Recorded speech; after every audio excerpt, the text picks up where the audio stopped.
A snore. Oh, well, we go. Fuck it, we're doing it live. Hello, everybody. Welcome to episode 215 of Dissonant Waves. Hello. Hello, hello. Ooh. Dominic, Ritz, Trix, we're all here. Manny is here. Say hello, Manny. Yes, the tax office hasn't gotten us yet. Manny's looking away, looking at the array of gaming consoles. Monty is not in the room. Oh, well. I am currently by myself in this room. I have closed the door. You know, Nothing comes in, nothing gets out. I'm gonna open a window and take a long rip or two here in a minute. after the week I've That's had, fair enough. After the week I've had, I didn't think I'd get through all the listening this week, but I did. I barely got through all the listening, I'll be honest. I also had one hell of a week. Funnily enough, I think this was an actually pretty easy week for me to get through all the listenings. Granted, it helps that a lot of it was mine. Keep in mind, I still do my 3 listenings. Yeah, So. good job. I had my one of my friends at work quit, Thanks. who I've been working for like over a year. So that's we just put up the Masato interview. The editing process was hell. Oh yeah, good job getting that all out. Indeed. And I cut out all the modeling pictures because I needed the file to be smaller. Oh damn! Harry as a model was like peak Masatori. What's your favorite Masatori album? It's Harry for some Swedish magazine. Maybe that'll be the cover art of album 4. Who knows? I so hope so. But until then, hey, what are we doing this week? Because yeah, we do have a lot. Yeah, I picked for the first time Asian Glow. There was an album that's written in binary 1110011 and an EP that's more than that. I can attempt to say it again if you wish, but it's a series of ones and zeros that I think. Did you translate it? I believe translated it was like in the end or something like that, or to the end. Okay. But yes, Asian Glow. This is the 20th time you've announced a retirement. But they also released something else under a different name, I believe, when they announced their previous retirement. So never really caught. And I also did the new project from B Lambert. Thank you for everything. Picking up the tab. Ritz, you chose a variety of things. 88 Tokamak's telescopes out at the Rollerdisco. Mudrat social cohesion. Mini skirts. All that we know. Snõõper, snoopers, unknown caller. Snõõper, yeah. Fancy O's. And at my suggestion, you also picked Dear Seattle's album Toy. Yes, I did. Mm-hmm. And Trix. Oh, Trix. You had an easy week. You picked Wheeler Walker Jr.'s Redneck Shit. Yes, because I wanted to make sure that Ritz hated country music. I didn't need this one for that.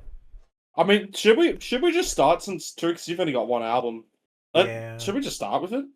Sure. Atone for your sins. I picked a terrible country album because I didn't remember it being this bad, and I thought it would be funny to talk about and just fun to talk about him as a character. But I forgot the contents of some of this album. Mom, can we have Ram Ranch? We have Ram Ranch at home. Ram Ranch at home. No, this is 12 Country Greats at home.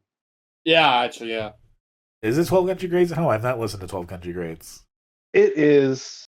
I feel like that one would somehow be classier. You can wash my balls with a warm rag. Yeah, that at least has some big ambiguity to it. I'm sick of your mouth and your 2%. Hold up. I'm trying to remember the lyrics to Piss Up a Rope now. Yeah. Go piss up a rope. Anyway. Yeah, this is the Walmart brand 12 Country Greats. I did talk to Jake about this. Jake did indeed blast "Fuck You, Bitch" in our apartment several times when we lived together. I also asked for any other recommendations, and he did suggest drop him out. So there are fans out there. There are.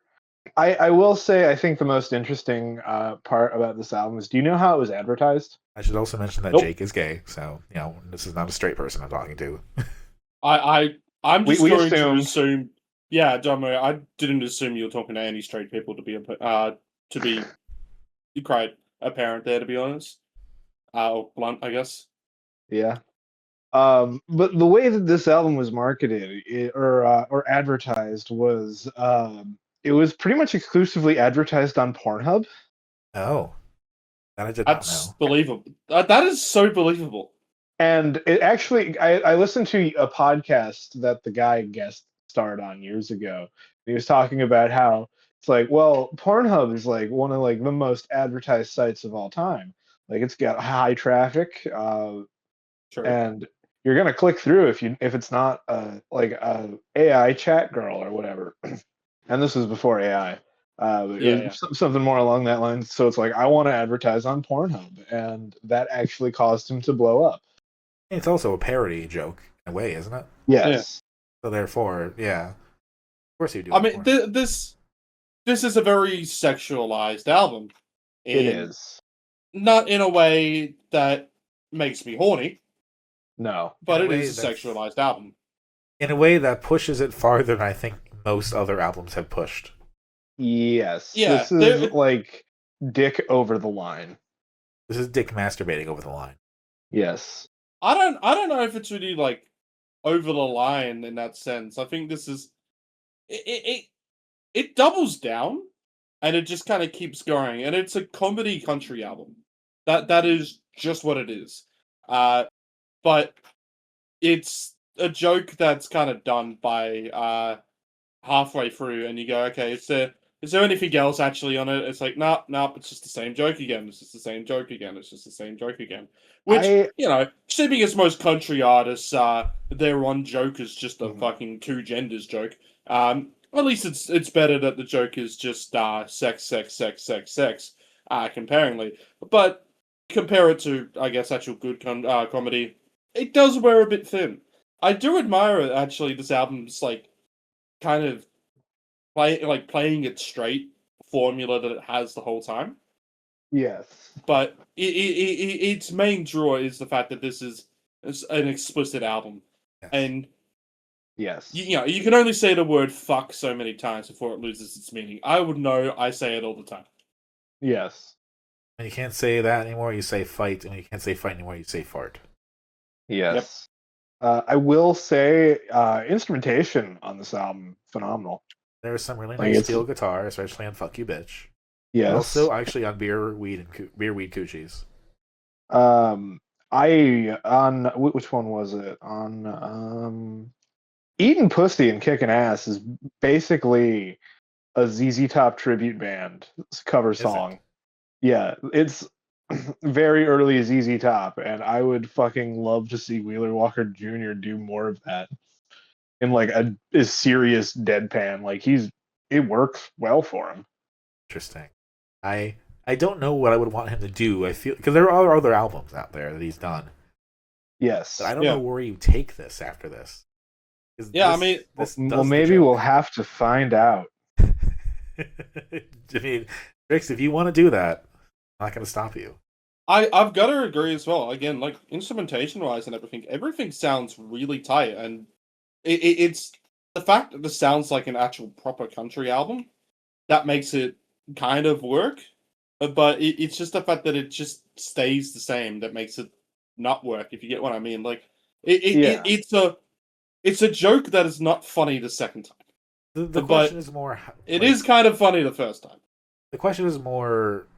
In what ways is this album going to push the button or be explicit? And in what ways are you going to be either okay with that or grossed out by that or what? These are great songs to sneak into a Spotify jam. Yeah. This is the kind of like if you're working at a country bar and they're telling you to set the playlist, you put one of these in there, just halfway through the playlist so they don't notice it. You're putting in fight and fucking farting. That's 100% what you're putting in. Or eating pussy and kicking ass. Yeah. No, that someone might catch the part though where he's sucking a dick. Fair enough. Because there's also that in there too, getting his dick sucked. Because also he seems to be more open to anything and anyone that wants to fuck. Well, I thought that was which one of you queers is going to suck my dick that had him getting sucked off. No, the last verse is about eating pussy, kicking ass. Oh yeah, sucking. And then it goes to sucking dick and kicking ass. Yes, because he's picking up somebody who happens to have a penis. Yes. and it's not handled well in the song. But how else would you expect a song like that to handle it, I guess? Yeah. I will say on the podcast I listened to, he didn't get into anything like that, but he seemed like a genuinely nice dude, and I hope he learned and grew as a person. I all the kind of like we'll say homophobic because I don't think there's any true homophobia on this album, but it's those kind of tired tropes or anything like that. It doesn't seem like it's come from any place of hatred or anything like that. It's just come out of a pure wanting to be edgy. Yes. It reminds me. I feel like in the early 2010s, especially, there was sort of this, not a common trope, but a trope you would see every now and then in certain media, whether that's video games or something. Like, they would have the gay character. They would still, like, comment, and the characters would more likely be grossed out or something by it, but they would have the gay character as a way to be like, see, we're doing it. We're getting points for that. We have a gay character. We don't know how to write him, but we got him. Yeah. Yes, the main character is still saying, ew, it's a pervert or something like that, but we got the gay one.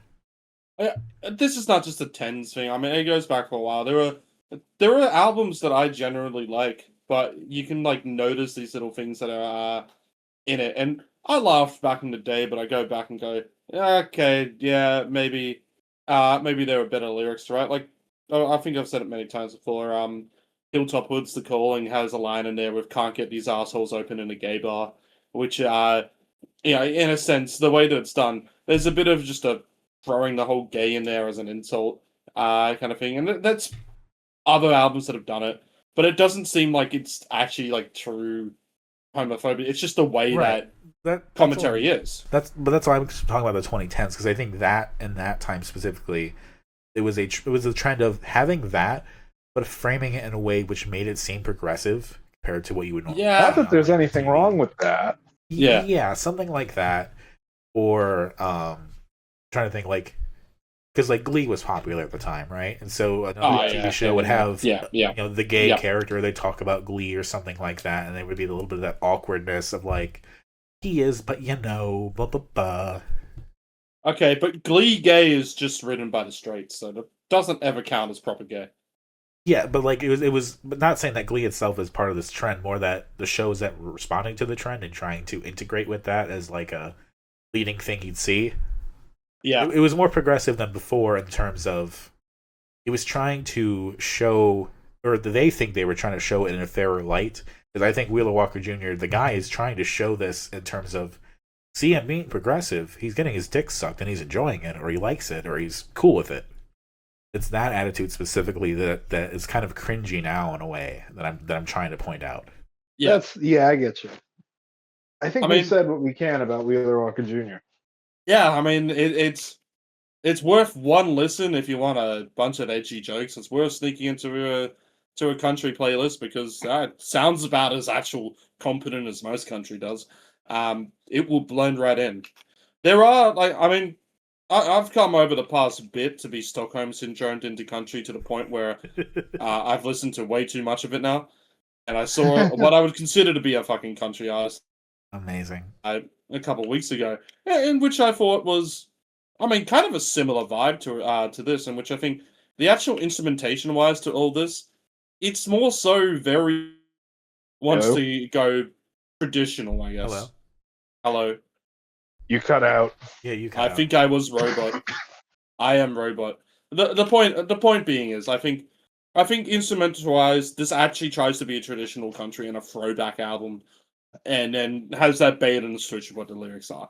It's not really trying to be more than that. It's got its problems, but in terms of the stuff that we've handled and stuff that was tried to be a lot more serious, it's better than that. The thing I thought mostly when listening to this, especially earlier on as I was like trying to trudge through before I knew everything that was on there, was, man, I wish we had a mega mix version of this that we could just throw on instead. The Venga bus is coming. The Venga bus is coming. The bus is coming. Let's listen to this. From New York to San Francisco, an intercity disco. The Venga bus is coming. Fuck yeah, I love country now. Like it's the thing. It's the album that you would point to the singles, but you would never want to listen to in full unless you had to. Yeah, Yes. agreed. This was purely a pick for the bit. I'll be honest. But even then, you were disappointed by the bit. I think. I think I was, but I don't know. It was worth getting it on the podcast at some point, and we might talk about him again in the future. I am kind of curious. I've only listened to this album. I am kind of curious to see if he's improved. Well, when the joke only lasts so long, maybe at some point you start telling the truth. Yeah, or a different joke. Favorite is whatever the first song was. Least favorite is whatever the last song was, because that's probably my way of explaining my enjoyment of this album. I think "Fuck You, Bitch" is the best song. It's the most tender in a way, and it's the most, I don't know, feels like the most effort was put into that one. Yeah, "Fuck You, Bitch" is a good one. Least favorite is probably "Family Tree." Yeah, least favorite is definitely "Family Tree." Favorite is "Eating Pussy, Kicking Ass." I'm a sucker for a ZZ Top. That's fair. That's fair. Okay.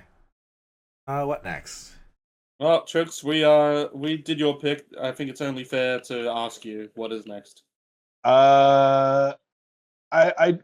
This was a very scattered week for me, so I don't have a lot to say about a lot. But I do have a bit to say about Snõõper. Ooh. I thought you would. See, they were actually on my radar before you brought them on the podcast. I've been listening to them, and I was going to put their album on. No, I left the album for you. Yeah, I'm gonna do it next week. Wow. Yeah, so the introduction for Snõõper is I knew I was picking a lot, so Trix, I picked some Egg Punk for you. Yeah, that's the introduction for the EP. It was. Well, Trix, since I did a bit of pandering to you, do you want to talk about what you loved about it? Yeah, this is hyperpop Egg Punk. It kind of felt like that, didn't it? Yeah, I feel like I don't have to say anything else. You just understand what it sounds like immediately. Kind of, actually, yeah. That's how that worked. I mean, it's not full hyperpop, but it's definitely got like some of the elements that hyperpop uses is used in this. Yes, and I think this is literally just like what they didn't put onto the album. And it's got like a little Hex D flavor as well, but not in the a little bit. Hex D works, just kind of like the essence of little MSG. Yeah. This is good.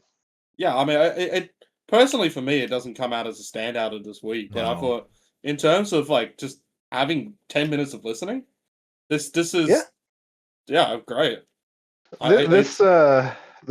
I didn't think it was 10 minutes. It's like 6 minutes. It's 11, wasn't it? 11, really? Oh, fuck. Yeah, 11. It felt short. It felt shorter. I could be thinking. Oh, I'm thinking of something else.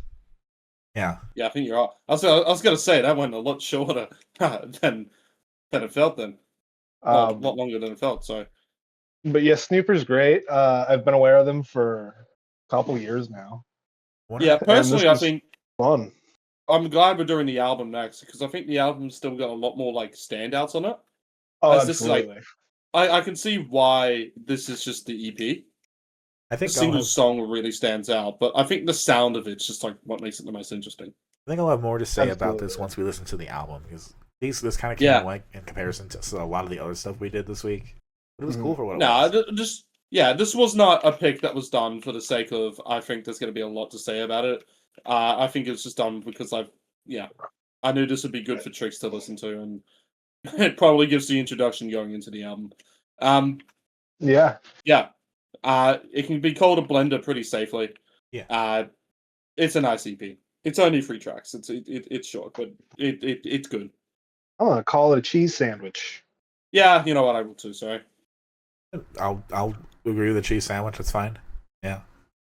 Hey, that was a fun little ditty of us just going. Yep. It's good to know. It's 3 tracks. It's good. It's good to know with our dissonance. There's a lot of agreement.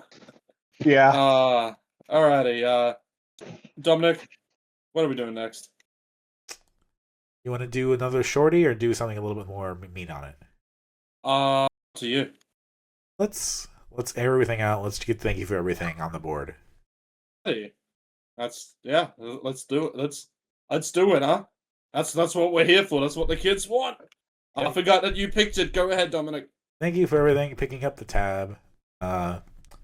B Lambert side project, kind of a postcard nowhere thing, but not really.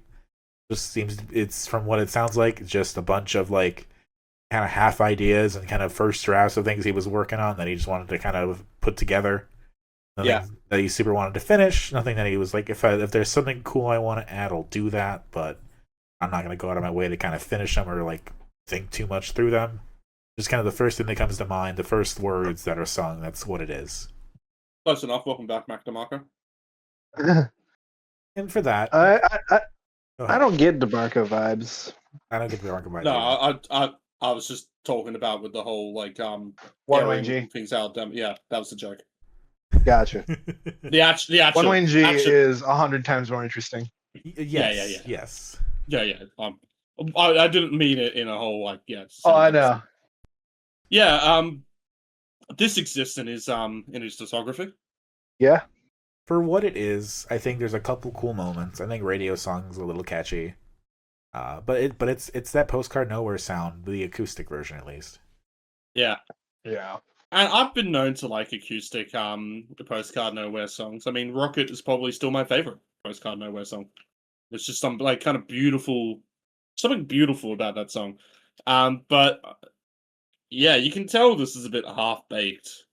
It just, there's nothing here that really draws you in, unfortunately. Like he's still a good singer. He is still a bit of a good songwriter in a sense of like it's, I guess it's to say more better performer in the sense of it still sounds quite competent for something that's basically just demos, I guess. Yeah. I mean, but yeah, it's not really anything more. It's the age and the era where you can just do this, right? You can just be like, all right, I don't want to invest a ton of time into this project. I just kind of want to throw shit at the wall and see what sticks. Here we go. And I think that can be fun, or I think that can be a perfectly valid way of making more music without having to like commit to it to the degree that an album exists. Does that mean they're like, obviously he's doing it this way to not say this is the sequel to Ephemera. Yeah. This is not the next Juvenilia. This is just something else. Which is full respect. Yeah. Yeah. I think for some people there's a need and a want to make music no matter what. And I respect that we are in the age when you can do that. Yeah. At the same time, it gives the syndrome of we don't have to listen to everything you say, but it is cool that it can exist. Like it's like someone's live journal. You don't read every entry, but there is that you want to read. You can. I don't think I would agree with you with Radio Song probably being the one to take away from this. I don't know why it's bothered to be a bonus track on this. It just makes no real sense. I'm guessing like it feels like a compilation anyway. It was probably just a finished song, and then it was just, oh, throw it on, why not? That was kind of my takeaway, is that Disaster Transport was just finished. Yeah, I think Radio Song's my favorite. I don't really have a least favorite, but it's not really anything I'm going to go back to. I think it's a cool little thing that's out there. I like when artists are just like, okay, these aren't going anywhere, but you can still listen to them in case. Yeah, we've covered some demos or stuff like that before, where we've appreciated what's going on conceptually, and sometimes artists have gone back to these demos and made something of them. Yeah. I always respect when a release like this is done, even if it comes off being as a bit like uninteresting or unimportant in the whole grand scheme of an artist's discography. Yeah. Mm-hmm. It's the fun of the game. It's acknowledging that this is not the next movement of art. This is sort of the cutting room floor made come alive. Yes. I think B can do better than make an album that sounds like this. That's just songs that all sound like this. And I don't think that's a shocking thing to say. No. But for what this is, it was a fine 20 minutes. Yeah. Yeah. I liked Radio Song. Disaster Transport does feel more complete, so that is another, I guess, interesting one to listen to. My least favorite is just kind of, I don't know, somewhere in there. Can't really say, but those two are probably the best for sure. I'm gonna call it a blender. All right, well, Dominic, whilst we're here, do You want to finish off Asian Glow? I mean, if you Just want, do it all. I choose it. let's choose it. Yeah, Asian Glow. We have never covered them solo. This is the part where we change that. They have retired at least once or twice. They have come back, and this is their 2025 output, at least part of it. There's an album, there's an EP, there's also some demos and a live version that I did not pick. And I think this was enough for the moment. Yeah, I would agree. Yeah. The EP is kind of a remix of everything in a way. Mm. There's definitely like strands from the album, but it's sort of like a 30-minute song thing, compilation project. I don't know what you'd call it. It's the mega mix. It's it's the mega mix. It's the mega mix. It's the mega mix of the album. There you go. Well, with that, the mega mix is better than the album. I thought I was going to be alone in saying that, but I'm glad people agree. Oh yeah. I found the album kind of. I have the same thoughts in it as I do the Weather Day album, in which I wasn't so keen on how it was mixed, and I figured it just didn't feel too interesting in how it went. It didn't really feel like it definitely doesn't have that progression that the I guess the mega mix does.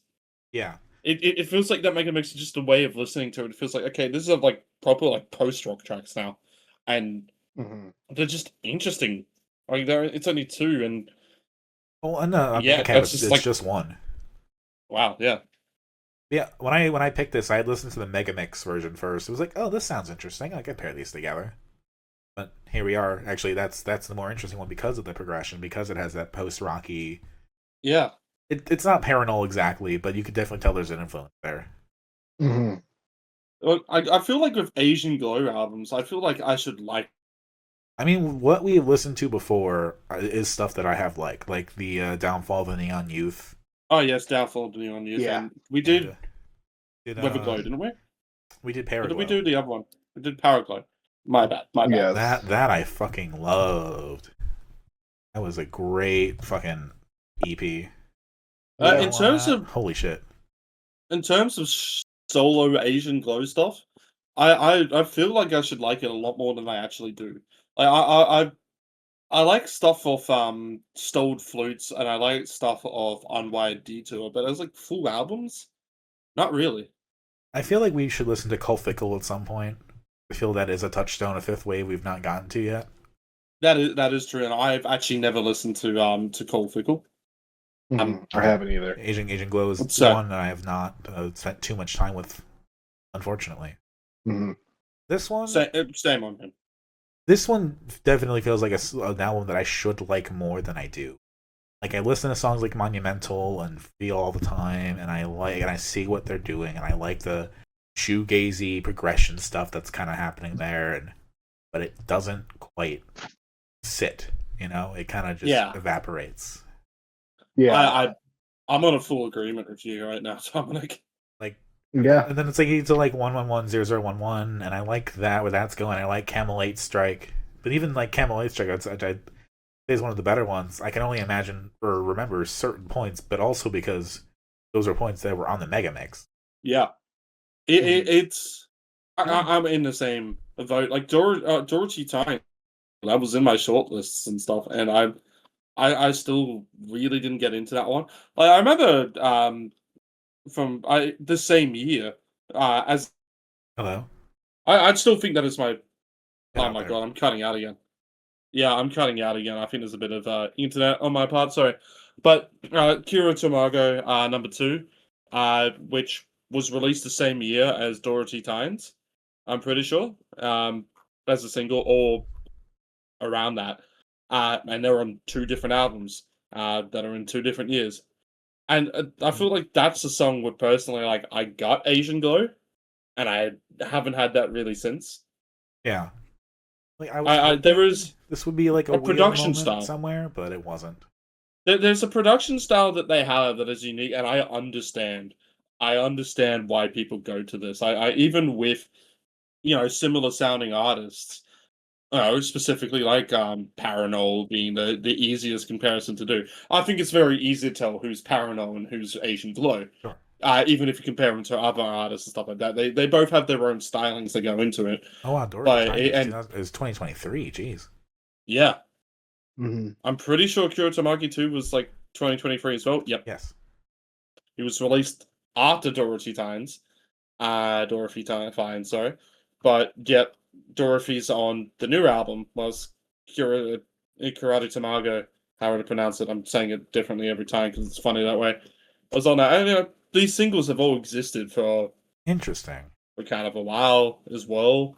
So it's not like this is an album that was just like put out or anything like that. But I mean, it's a January I find release for sure. Maybe it's just how I feel about Asian Glow, and I'll die if I have to. I think they're more of a singles artist than they are an album artist. But I say that Mega Mix shows like kind of like what Asian Glow can be when it's allowed to be a bit more experimental. Mm-hmm. Yeah. I was about to say, if you condense the album down to like its best moments, you'd have something there, and that's what the 30-minute version is. Yeah. Yeah. I think like again, the album tries, and that it's not like it's a flat line throughout. I do think, it's trying with Jit Nun Kebe, the winter song. Like that's like the big show-stopping moment that's 7 minutes long. But even then, I think Dorothy Tynes is the better song from that. Even that's something that right now I have to like really think about what that is. Mm-hmm. And that's kind of evaporated for me. I just mostly remember now, like, oh yeah, the EP has some of this on there. That's right. But yeah. That's kind of it. Yeah, I wish this was this by all accounts should be something that we should all be talking a lot more about, but it just feels like as an album it's lacking something. And even the Mega Mix, which we like more, it's still not breaking our lists or anything this year as like a whole. No. Here's a huge contender or anything like that. No. But it is. I would still say the Mega Mix is worth listening to. I would prefer listening to that over like Seeking Darkness, for example. Yeah. Mm-hmm. I guess my favorite would be the title track, though. I think that was the moment where I can go into like, yeah, I enjoy this the most, but I didn't really have a least favorite, I guess, for that because there's just a lot that just comes and goes on this album, unfortunately. The Mega Mix is my favorite, truly, though. I would agree, but I would also say that Dorothy Tynes is not one of my favorites, and Camel 8 Strike. I'll just say my favorite's the Mega Mix. Alrighty. We have 4 albums left, and they're all mine. How do you feel about that, Ritz? Well, I feel like mine probably had a lot more to talk about this week, whether it be good or bad. But I think I'm going to talk about... I'm going to bite the bullet and talk about the one that Dominic told me to choose first here. Yeah. Yeah, so we're going to go into Dear Seattle's Toy. So, Dear Seattle, interesting band, I guess, in the Ritalin lore. Their EP in 2017 was my favorite EP of that year. I consider it to be a really fucking good EP. Since then, they've had a couple of albums. We weren't too big on the second album, which we covered. I've also discovered their kind of metalcore or hardcore, post-hardcore outfit that they had before the debut EP. So the debut EP isn't technically the debut EP, but it's the debut EP as the kind of sound that Dear Seattle is now. So, it's a band that's been around for a while. They are completely different to how they originally were. And I'd say they're different to that 2017 EP now. There was definitely a lot more of this is a band that's trying to be big vibe going on with them. There is no kind of like roughness in that production or anything like that. Sure, yeah. I think some of the songs fucking bang, though. In terms of going with this as an album, I agree. They have probably some of their best written songs on this album. It's better than that second album by a mile. It's also a bit too long. Yeah. I could not give a shit about this album. Damn. I'm not that far, no. You can't tell me a song like Cut My Hair isn't one of Dear Seattle's best. I haven't really listened to Dear Seattle outside of this podcast because I've had to, I'll be honest. It's fair. A lot of listening I do is for this podcast and nothing else. Yeah, fair. Mm-hmm. But even then, like I think songs like "Promise" and "Courtney Love" easily understandable why you would like "Dear Seattle" over what I heard on Sunday. Mm. And for what it's worth, I did recognize the special too. Which isn't actually a part of the album; it's just added on as a bonus for all of it. I don't think you can get it on CD. I think it is a part on the CD part, but it's just a bonus track. I think it fits. It fits. It's good. I think I've never been too big into "I Don't Care," which is one of the singles, and I was never too big into "Sun Gazer" as well, which is another one of the singles. But the opener, the opener, "Nothing Stopping Me Now," that was in my top 100 of that year. Back in 23 as well. I'm pretty sure. Damn, really. So like the singles have been going out for a while. There's again, these are songs that I don't think are like groundbreaking, but it's just the way that they're performed. There's a certain energy that's coming out in it that translates so well, and specifically, I don't think that's you cut out again. Yeah, I've have a feeling someone's downloading stuff in this apartment. But a song like "Cut My Hair," for example, is not a groundbreaking track, despite me saying it's probably one of Dear Seattle's best tracks. It's just the way that the performance comes out in it. There was a certain kind of emotion that feels genuine that goes like, okay, that's why I like Dear Seattle. Because it doesn't matter if there's this kind of pretentious kind of like woe is me going on with it. It just feels genuine enough that you don't care. Mm-hmm. I mean, yeah, the way it's sung definitely gives it a lot of energy, and you could sing that a lot more softly or quietly or whatever, and it would be fine. But it's that like kind of screamy falsetto-y kind of moment that I think makes it. Mm-hmm. And we've listened to all their songs about haircuts. Haircuts are not a uncommon thing here. Like I still remember that Paper Thin song. Yep.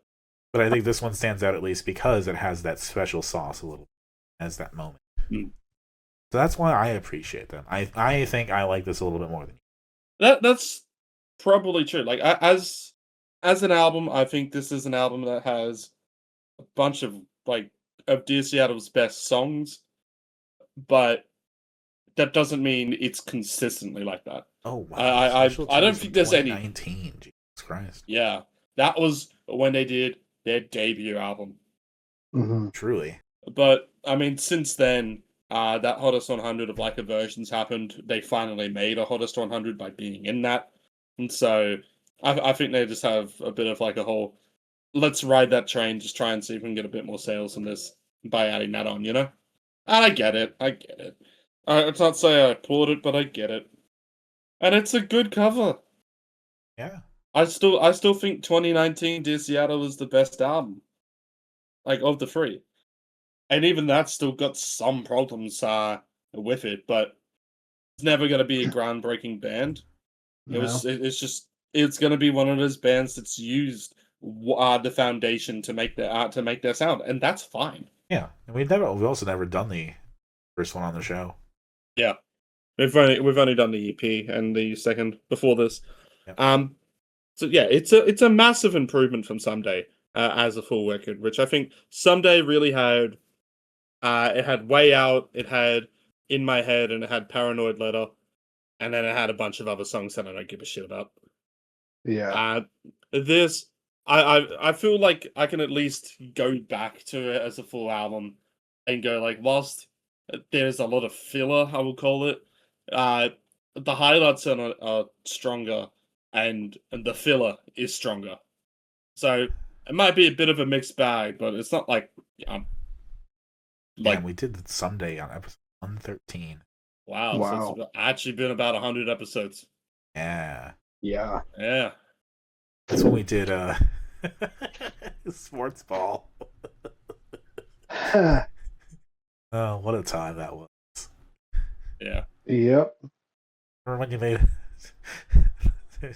the Tricks album, the White Album? Hell yeah. What a fantastic moment. And Disney Waves history. Amolba Iat. Yeah. Mm-hmm. Yeah. That was great. Yeah, I mean, that's how I feel about this album. I've had it on, like in the sense of given it a couple listens throughout the year in full, my main takeaway is that "Cut My Hair" is one of their best songs, and it'll probably stay that way because I think it is a really fucking good song. There are other highlights in it as well. Yeah, Courtney Love I do like, actually. I like Counting Hours. I like Nothing Stopping Me Now. I definitely feel like you should have picked this at some point because I'm trying to find examples. Like, I would have listened to this over Everyday Believer, 100%. Just, I think Everyday Believer is a lot more interesting in what they're doing. Like, you could argue which one's the more consistent album. I would personally take it Everyday Believer, but I could understand you saying Dear Seattle. Yeah, I've just said my favorites. I think my least favorite's probably something like Elastic. I like Blender for me. I like Promises to Courtney Love. Got My Hair is really good too. It's probably about like I Don't Care or Reckless Pessimistic. That I just really feel like it gets to be too long. Yeah. And I think that drags it down a bit for me. But it ends strong. And I do like Sungazer. Overall, pretty positive on it. Not blowing my head off, but worth covering, worth time. In terms, especially when pop punk, which is what it is a very kind of overdone genre, and a lot of it is shit. It's good when an album's released that's, even with problems, still a good album. Yeah. Yeah.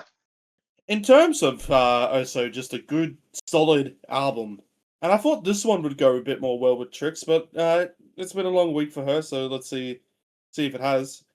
All That We Know by Miniskirt. I like this one.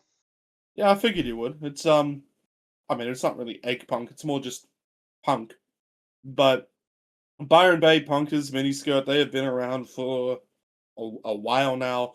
It's kind of one of those if you know bands, because they usually get quite a lot of critical acclaim, but not much commercial. At least just from who I see talk about them.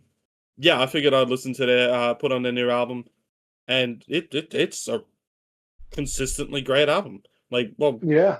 not consistently fantastic in the sense of like this is gonna be album of the year contender, but I mean it's also not that far from top 20. Unfortunately Like, for it's me, this got Callous Cowboy. Oh, And I listened to Callous this first. Cowboy. I might have more things to say. Let's say that. Well, what do you have to say? It's good, but there was another album I was way more interested in listening to more of. So what, this week you just went back to the Callous Cowboys? No. I was gonna say, did you just cuck? Did this album get cucked? What I mean when I say that is, you remember when we did episode 200, and No. I was like, yeah, Silverstein does sound cool, but I was way more into the Callous Cowboys. If I hadn't listened to the Callous Cowboys, I probably would have had more to say about Silverstein. I get what you mean. I don't think this would be. I don't think this is specifically Callous Cowboys that stops it on there.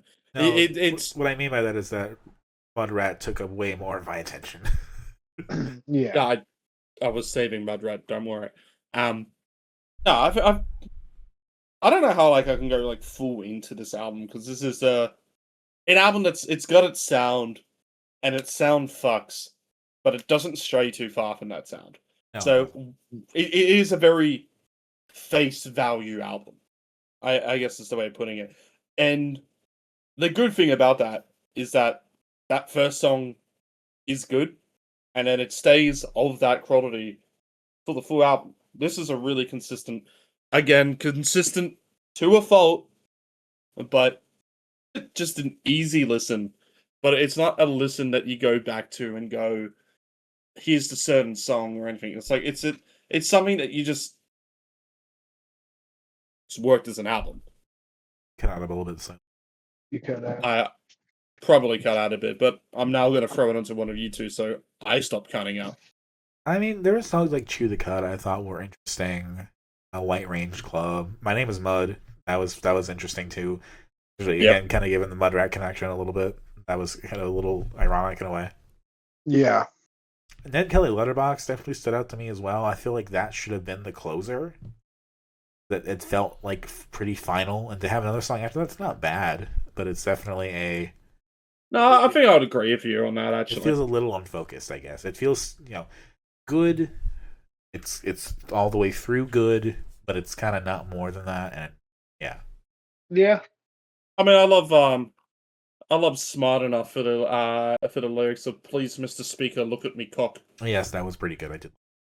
Yeah, that's Yeah. a little fun cheekiness in that. We talk about the sexual nature of or the edginess of Walker Wheeler Jr. But lines like that feel edgy in a different way, or like a genuine kind of funny nature. Especially that also feels a bit of a good old lighthearted Aussie edgy humor. That's Yeah. fair. It's good punk. I'm not saying it's there's nothing wrong with it. No. I'm struggling to find more to say again because I in a different week, in a different time, and I just listened to this first, I guarantee you I would have a lot more to say. Oh shit. But when you have a really good sandwich and you have your old standard after that, you're thinking about My a really good headphones sandwich. just died. I get what you mean. Like in terms of what is the highlight this week, it is not miniskirt, but it's also we're at the time of the year where we had to kind of throw everything in, so Sure. it will No, I kind of get it. happen I like get that. Yeah. Yeah. That being said, I think this is a really good punk album. I think this is I in terms of like as you listen to it, some of the lyricism on it does stand out, and there's some kind of moments that just grab you throughout it.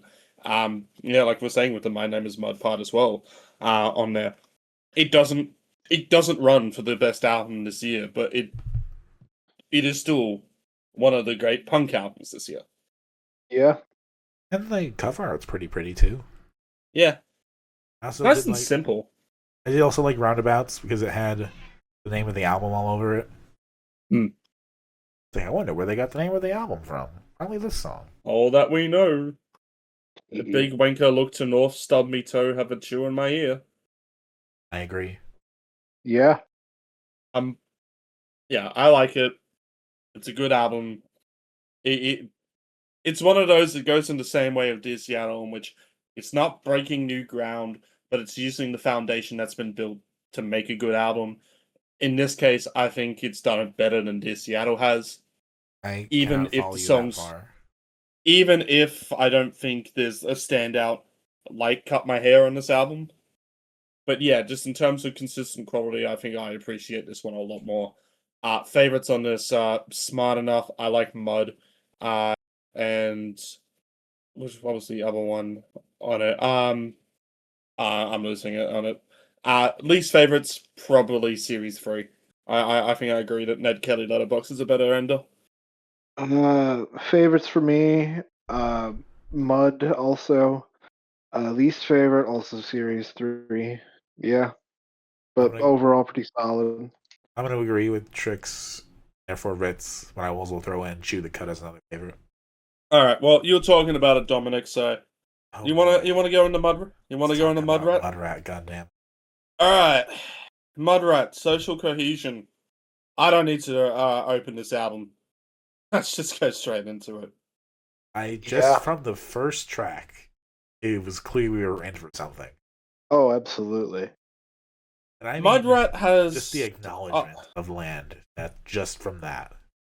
Sorry. yeah, a very kind of rare thing to see. With just 40 seconds in, like obviously artists and stuff on CD covers and stuff like that will acknowledge that they've recorded it, but to actually have the recording in the album is Yeah. rare. That's not saying, and I don't treat it as an actual like judging the album from this. I think it's a 9-track album that has an acknowledgement to start it. And it's a political statement Yes. Yeah. more so than it is a track. But the whole album is political statements. So therefore, Yeah. it fits Yes. in that way. It also does, yeah. I think Mudrat has a sound which can create. Oh, it's rap metal.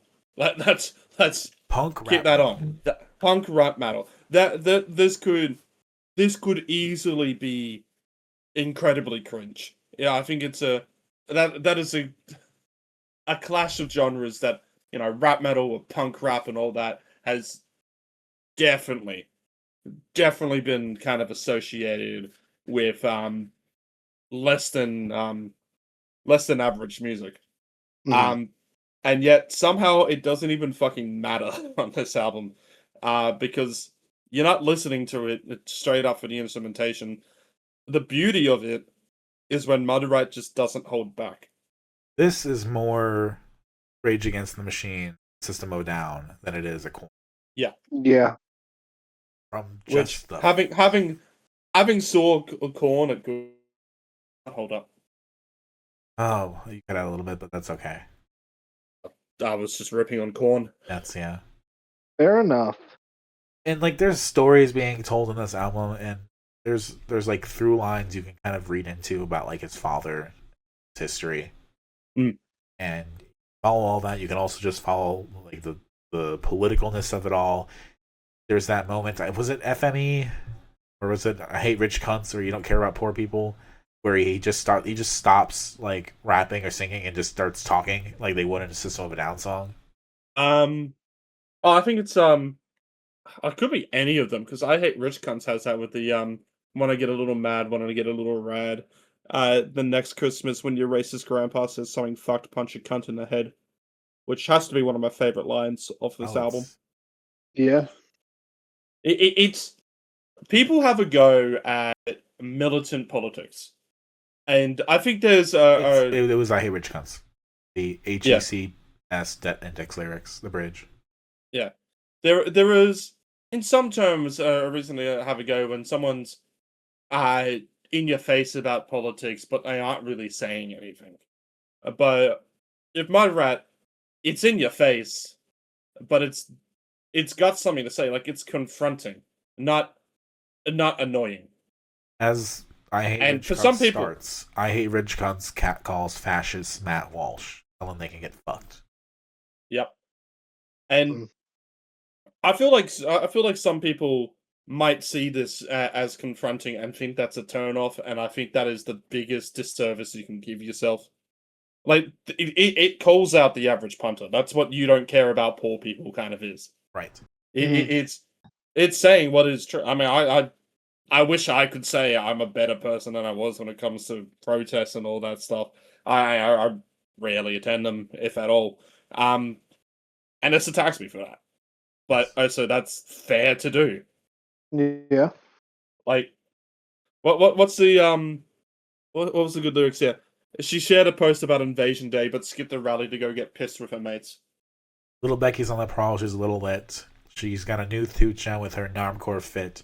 She loves Afro beats and some reggaeton, but she'll say the N-word when she sings along. Yeah.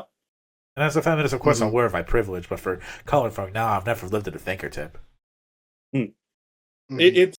It's a very kind of confronting song when you go into it, but that's what makes it so good. The whole album is so visceral and so biting. I think, to look to artists and see when they are getting upset and angry and are letting that out in the album. That kind of reflects society and like tells you when things are serious, but also activates that energy in you, or at least, you can connect on a level if you're angry too, and it can get it out of you and like fucking connect with it. Feel that shit. Yeah. Yes. And I felt this fucking album. This album like fucks all the way through. It does. Fucking dance punk is back. Also. Oh yeah. Like there's just songs that are just like fuck my enemies.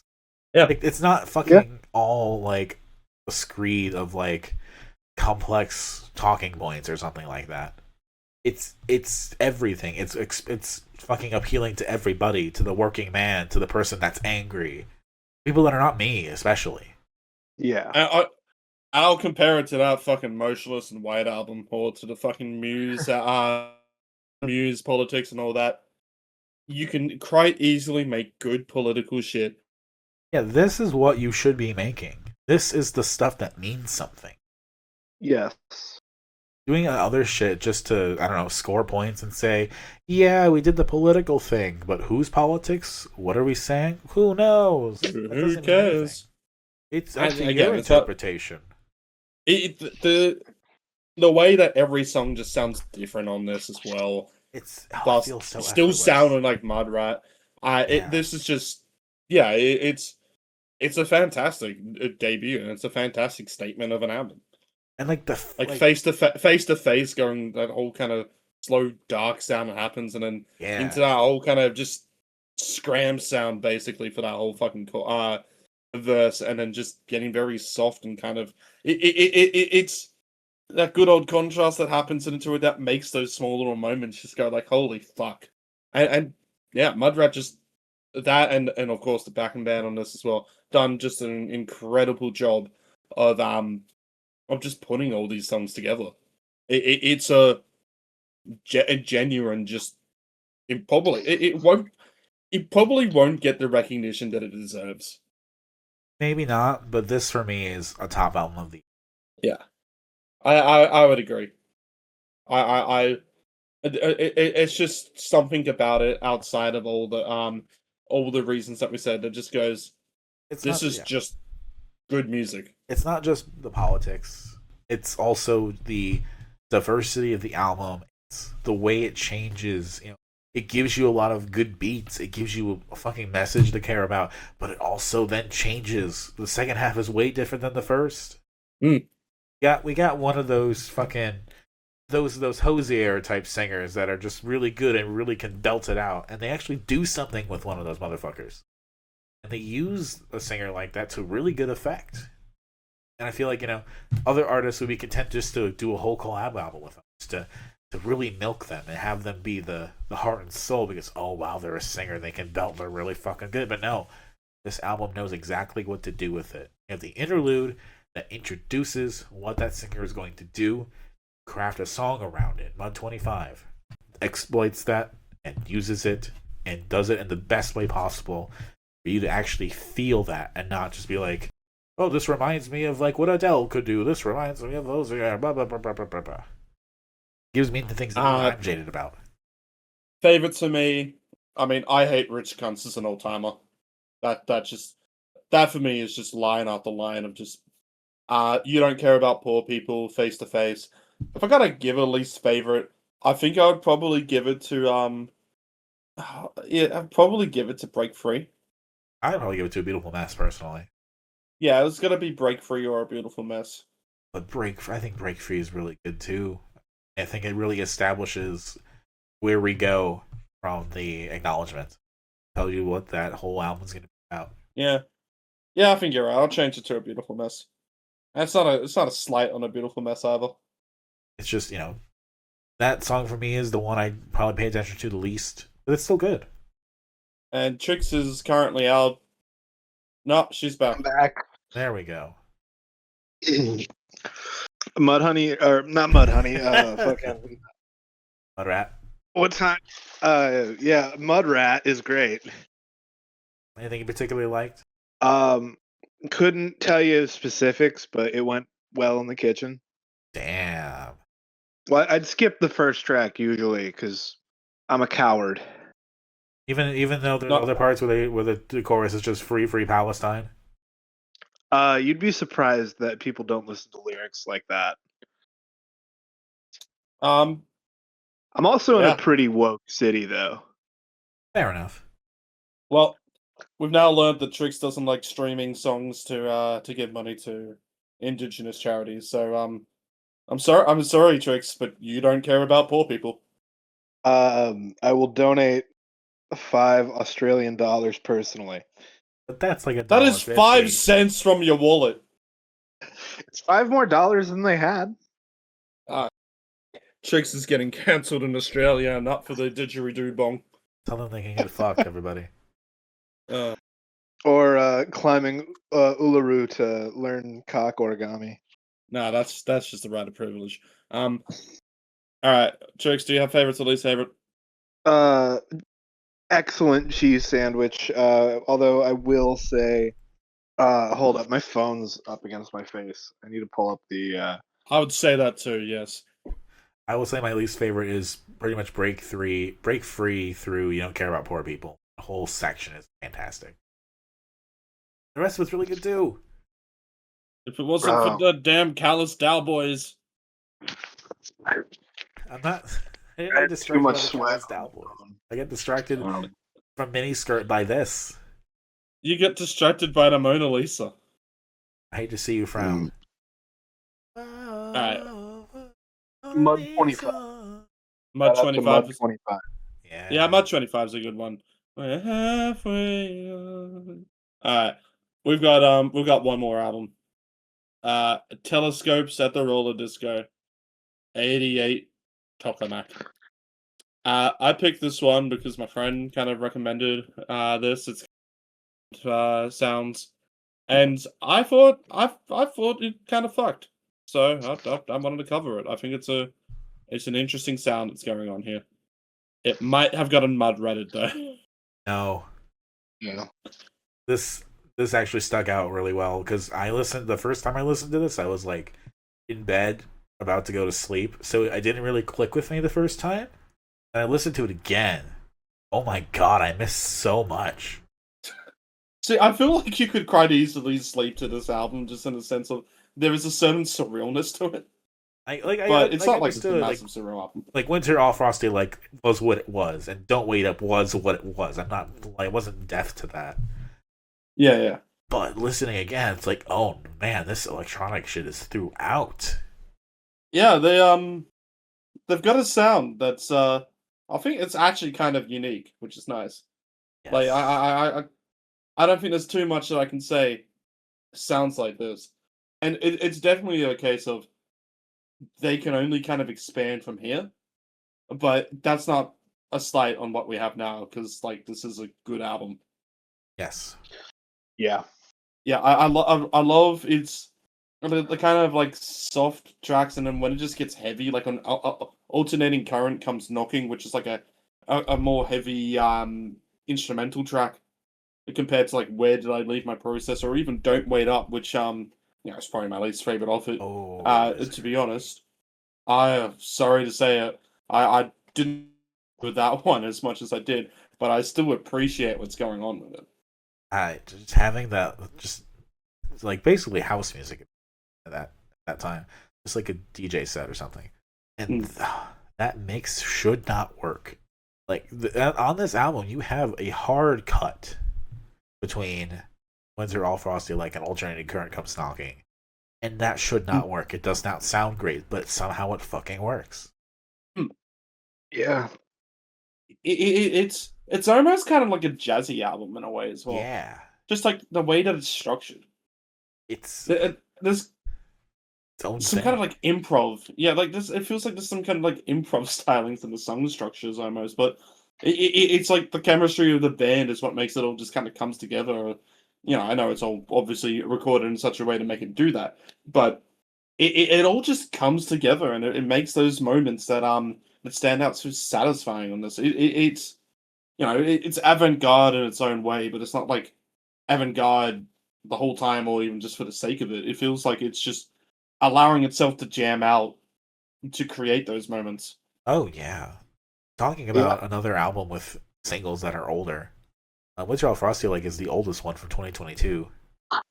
Yep. Literally My Processor's from 2023. So this is again like taking some of the stuff they've already had and putting it into, I think, great effect. Every listen, there was something different I was kind of paying attention to. And Out kind of came along and really wowed me. Centripetal. Kind of that's a song I feel like it's kind of kaleidoscope I was listening to, and I feel like listening to different parts of it each time. And somehow this band has like no listens. Yeah, that's the crazy part. My friend went to see him live the other day at a free show, and I'm pretty sure there's 10 people in the crowd. That's a shame. Yeah. Yeah. It's like, come on. This is. I don't think there was much else happening that night. This is a band that should be doing. Where was the show? Maybe not stadiums, but where was it? It was right in the city. Which city? Brisbane. Okay, that's the hub. They have 61 listeners. Yep. So a sixth of them were there. Yeah, apparently. Good turnout on fan percentage. I was like, if it was any other city, there would be more people at that place than they would have listeners. I talked about with miniskirt being a if you know you know, but this is like it's really like if you know you know. Yeah. The people who listen to this like all kind of recommend it, and I see why because I'm listening to this and I'm recommending this. The same way that people It listen on this podcast have listened to it, and have listened to in their fourth biggest city, which is Gold Coast. Damn. I might be the only person in Chicago who's listening to this by those stats. I am definitely the only person in my city listening to it. Tricks, you know what you have to do. I will spread it like I will spread it liberally like syphilis, The New York way. and also the Chicago way because syphilis killed Al Capone. Damn. What the fuck is syphilis doing in that country? Not being treated, that much is true. Yeah. Apparently. Yeah, no. This it's Mudratted in the sense of I like Mudrat more as an album, but it's a strong number 2 for me this week. It's I love a band that's so young and so unknown that's putting out Their own truly vision. alternative music. Yeah, they've got their sound, they go for it, and they put out a release like this. And I think this is a year that truly, I say, like the DIY and underground has put out some absolutely incredible music, especially in a year in which I think like the big pop releases, just critically, have been panned. Yeah.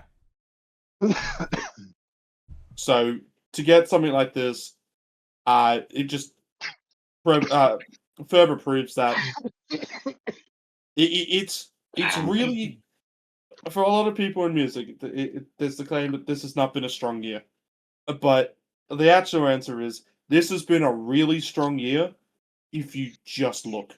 Yeah. I feel like we've been through a couple not strong years on this show, and this is definitely a strong year. It's Yeah. it's definitely a strong year. Like 2020 was a bad year, obviously. Oh, of course. I think last year was also not the greatest year. Last year we kind of sucked. I gotta think about that with time. I think comparingly to 23, yes. And like this is more of a not quite a 2020, but definitely up there. There was definitely good parts last year again in the underground and DIY, but like comparing to this year, it still feels night and day. Yeah. When everyone starts releasing stuff, that's generally the sign that things are happening. Yeah. Although I guess I would argue that 23 was kind of stronger, not more so in like the really underground, but like in that kind of middle ground between what's popular and what's like really hipster. I mean, there's not wrong. There was a lot of cool stuff in 23, Yeah. Yeah. but comparatively, it's not Yeah. the highlight. It's not the low light. But like 23 was when we get your bearing the hose. Yeah. Yeah. 23 is where we get Yeah, the 23 was 23 I reckon was a lot more of a well-rounded year. 23 was like the climax in a certain way for a lot of things that were happening. But like I can think of so much like so many albums on here in which we covered this year, which even if as an album, if it's fell short, there's still been some moments to grab from them. That's made it all worth it.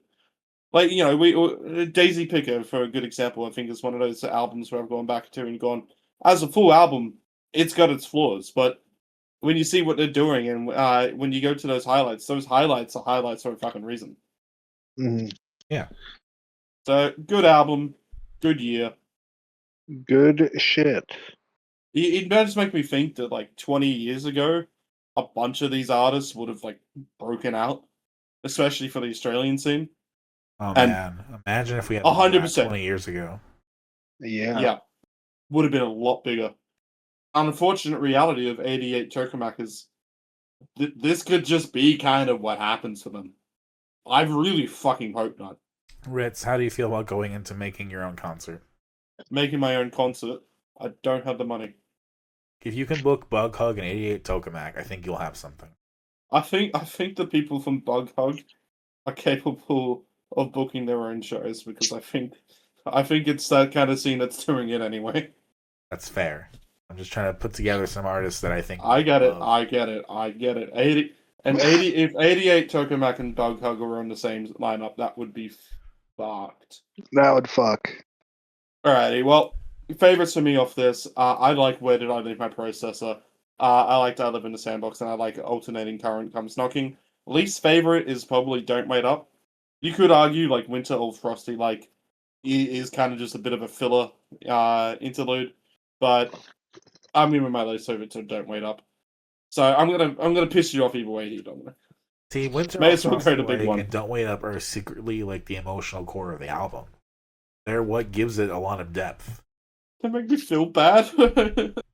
Truly, the least favorite song for me is Lucky 7 because I can't remember that at all.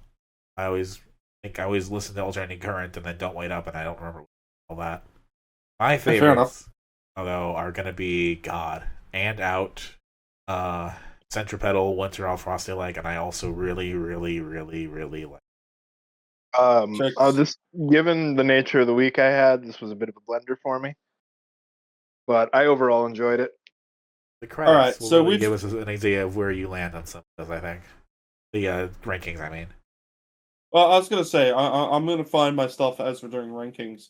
We've got 2 more regular episodes before we do the full rankings and stuff, don't we? Yes, we do. Cool. I'm going to use that to determine what I pick. But until then, I will do my rankings first because I think that's just kind of easier to do.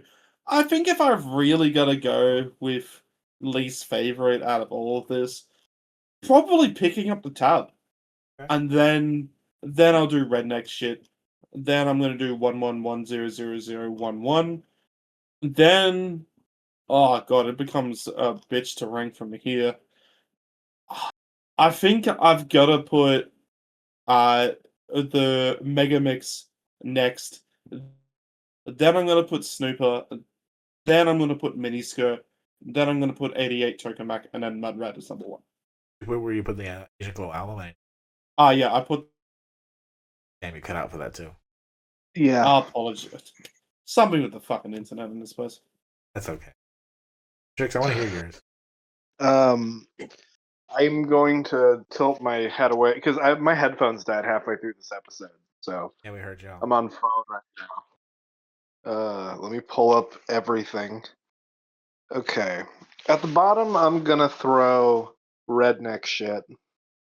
Then I'm going to do Toy, Picking Up the Tab, the shorter title of the Asian Glow, then the longer.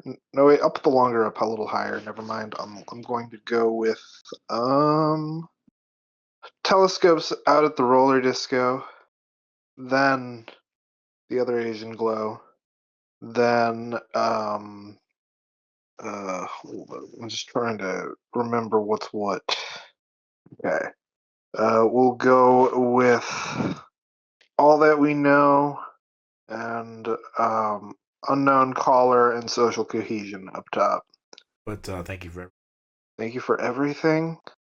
That was 7? Okay. 8 or 7? Towards the bottom. And maybe I just didn't. Sorry. I will put bottom Redneck Shit. Above that, I will put Snõõper. Above that, I will put Picking Up the Tab. Then Asian Glow, the album. Megamix version. Then I will do Miniskirt. Yeah, then I will do Here's Seattle. 88 Tokamak. Right at the top. I am still picking a couple of stuff for next week, so if one of you wants to say what you're picking. I'm going to go first. Sure.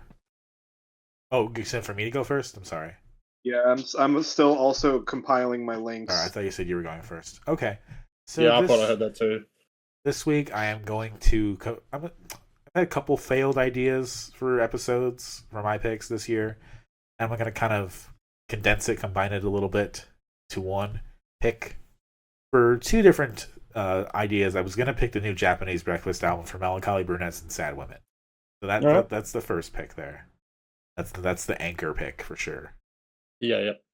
Originally, I was going to pick this when I was going to do Chapel Roan because the Japanese breakfast played one of the Chapel Roan shows. That's the one I wasn't at. But then there was one I was at, and Baby Tate played instead. And that episode, I never got to do that version of that. So I'm gonna do the Baby Tate album now, or the it's gonna be like I think a mixtape. It's the latest release from Baby Tate's from last year. It's called Tate Tuesday Volume 1. But the other thing I was gonna do with Japanese Breakfast was I was gonna do a episode where I did all of the like indie pop Japanese named bands, Japanese Wallpaper, Japanese House, and Japanese Breakfast. But Japanese Wallpaper didn't have anything new or really interesting to listen to. That the one EP that exists that we have not listened to is not accessible. I tried messaging Japanese Wallpaper for the EP, did not hear back. Damn, sorry to hear. But instead, Japanese House, I'm gonna kick it back to the first EP, Pools to Bathe In. And lastly, just because it's there, and because we're already listening to the other thing, there was another Postcard Nowhere released this year. It's titled from Quiet Monster in the Panhandle of Tennessee. It's BCBM LSD KBWSE Volume. It's a 20 minute, some second thing of some sort. Okay. All right, Chicks, do you want to go next, or do you want me to? Sure, I can go next. I have my links compiled. So, as we already know, I'm going to be doing the latest Snõõper album, whatever it's called. I forget off the top of my head. Yep, worldwide.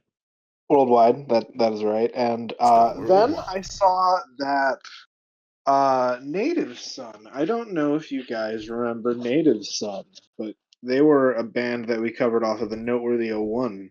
I remember. Sort of thing we did.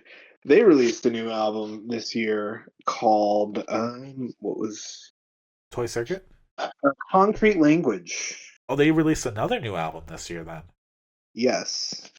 Wait. Well, they had a single, a couple singles. Is there a different Native Son? We already know about this. There's two Native Sons. Oh, that's right. I forgot all about that. But right. I think this is the same one. Let's take a look. They separate them. They're the one. Concrete Language. This could be it. I should have checked Bandcamp before. I can do that real quick. Keep talking. I'm doing it right now. Oh, that's it is a different Native Son. There's two Native Sons in New York alone that I'm seeing right now. I imagine there's one. I am the third Native Sons. And then there's another one from Queens. Well, they could be a different. They share a name. I think the one. No, I don't even know if this is the right one. Well, we're covering it anyways.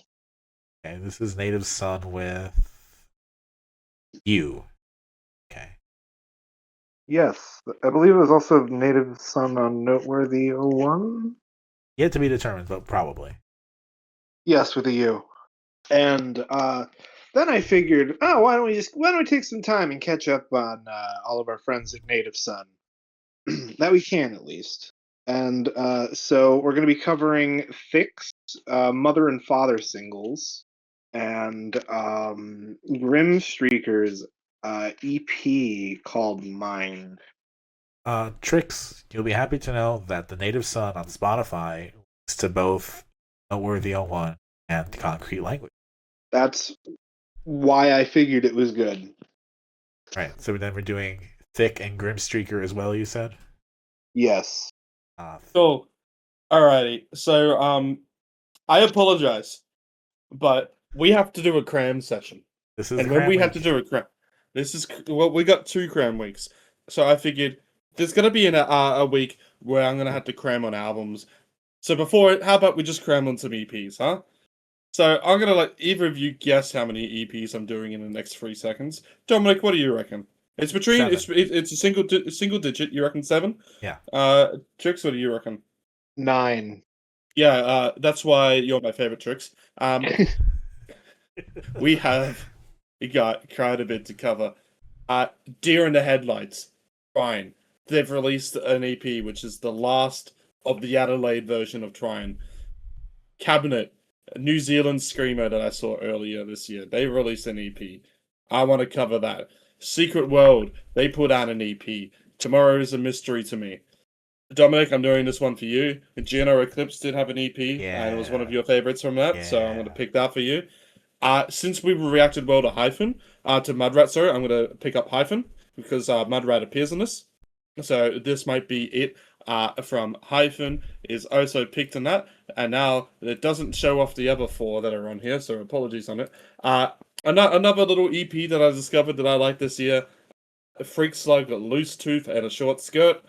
Put on some classic indie rock now with the Telemarines and Safety Blanket. One of the big breakout bands of this year, Radio Free Alice and their EP Empty Words. And to finish it all off with the longest EP out of all of them, which goes 28 minutes. I think it's the only one that goes more than 20 minutes. Mount Nadir, Garden for One, because hey, may as well hang this on the Brisbane Underground as well, huh? Oh, Yeah. it's gonna be a cram session. Most of those go for about 15 minutes. All right. All right. I think the way to do this is have everyone just say their shit again. Oh, fuck you. Okay. I'll do it first. So I have Deer in the Headlights by Trying. Just loop this bit in post. What? Just loop this entire bit in post. Just cut it, tack it back on. What do you mean fix it in post? This is post. That's more work for me. I know. All right. Well, So we'll read them out. We'll read them out. I'll read them out backwards, huh? So I got Garden for One by Mount Nadir, Empty Words by Radio Free Alice, Safety Blanket by the Telemarines, Loose Tooth and a Short Skirt by Freak Slug, This Might Be It by Hyphen, Blue With You by Geno Eclipse, Tomorrow Is a Mystery to Me by Secret World, Debut by Camden, and Deer in the Headlights by Twine. Ugh. Fuck you, cunt. I had Worldwide by Snõõper, Concrete Language by Native Son, The Mother and Father singles by Thick, and Mind by Grimstreaker. And I had For Melancholy Brunettes and Sad Women by Japanese Breakfast, Tate Tuesday Volume 1 by Baby Tate, Pools to Bathe In by The Japanese House, and BCBM LSD KBWSE Volume 1 by The Quiet Monster in the Panhandle of Tennessee. That will be it for Dissonant Waves this week. My name is Domino. Dominic, whatever you prefer, you can see me. There's a Blue Sky account out there somewhere.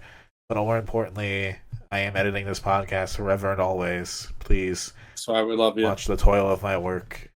I've been Riddleman. I'm going to just plug the Oz Scrams directory because I think that's what I've been mostly working on in the past couple months. I'll probably put a link to that in the description below. Probably. Yeah. We cover enough of that on this. And I've been Trix, and you can catch me somewhere floating around by Phobos. Oh. Hell yeah. With that, thank you so much for listening. And we're going to cram, everybody. Bye-bye. Tighten your butts.